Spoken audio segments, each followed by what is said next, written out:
эгерде 15 сомго кымбаттата турган болсо, анда мына мисалы Россиядагыдай адамдарды кутпай, көңүл кылбай, эгер маршрутка тез-тез каттаган болсо, болот. Эгер тез-тез каттаса, азыр маршрутка эч керек да. Ага ишеп кылып чыгасың. Анан калган акчаң баарын музда кылып батпай. А эгерде тез каттай турган болсо, отуруп кетсең, кенен кетсең, таза, жакшы маршрут көрөсүң. Потому что зарплата у нас гостиница здесь 800 получаем. Зарплату поднять.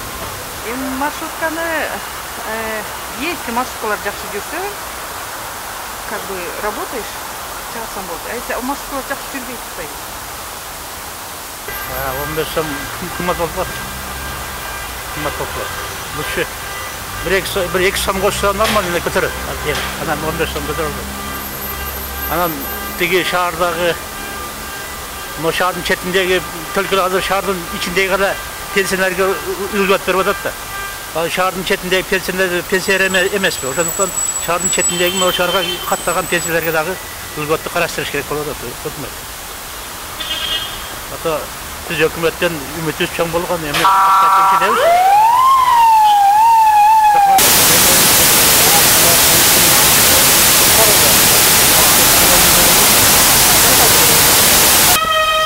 Маршруткалар толуп атпай, анан водительдер профессионалдуу эмес деп атам да. Ошол үчүн кымбат эле болуш керек. Макул эле. Жок, макул эмес. Автобус, троллейбус болсо ошол жакшы.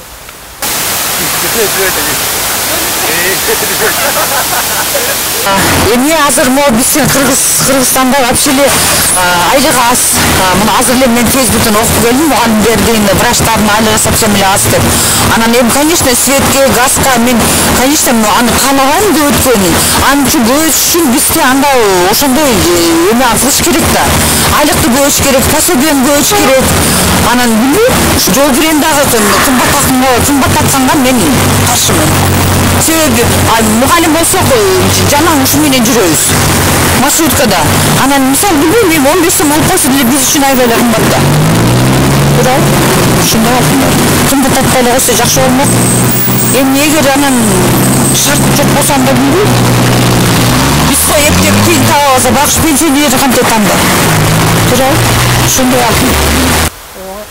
отрицательно. Но вообще-то я пенсионерка. Это, наверное, на пенсионерах не отразится. Да, мы вот пенсионеры 5 сомов платят в маршрутке, а в автобусе, троллейбусе вообще бесплатно.